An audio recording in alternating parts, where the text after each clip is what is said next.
సమాజంలో కులమత భేదాల నిర్మూలనకు ప్రతి ఒక్కరూ కృషి చేయాలన్నారు ఆర్థిక మంత్రి ఈటెల రాజేందర్. విశ్వజన కళామండలి ఆధ్వర్యంలో జరిగిన కార్యక్రమంలో ఆయన పాల్గొన్నారు.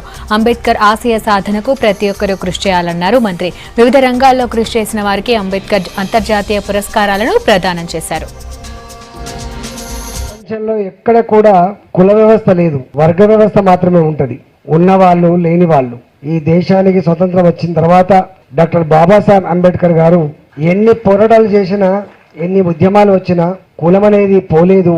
ఆ కులం అనేది మనం గుర్తించినా గుర్తించకపోయినా వాస్తవం. కాబట్టి ఈ సమాజంలో ఈ అణగారిన వర్గాల కులాలకి రాజ్యాంగబద్ధంగా కనుక మనం కొంత సేఫ్ గార్డ్స్ పెట్టకపోతే వాళ్ళు మరింత బలహీనపడేటువంటి ఆస్కారం ఉందని చెప్పి ప్రపంచంలో ఉన్నటువంటి అన్ని రాజ్యాంగాలని అవగాహన చేసుకొని ఒక గొప్ప రాజ్యాంగాన్ని అందించినటువంటి మహనీయుడు డాక్టర్ బాబాసాహెబ్ అంబేద్కర్. 70 సంవత్సరాల తర్వాత కూడా ఇంకా అభివృద్ధి చెందని అనేక కులాలు మమ్మల్ని బీసీ నుంచి ఎస్సీకి మార్చండి, బీసీల నుంచి వెళ్ళి ఎస్సీకి మార్చమని చెప్పేటువంటి పరిస్థితి వచ్చిందంటేనే పురోగమనంలో ఉన్నామా తిరోగమనంలో ఉన్నామా అని మనకు అనుమానం కలుగుతా ఉంది. ఇది పార్టీలకు సంబంధించిన అంశం కాదు, రాజకీయాలకు సంబంధించినటువంటి అంశం అంతకంటే కూడా కాదు.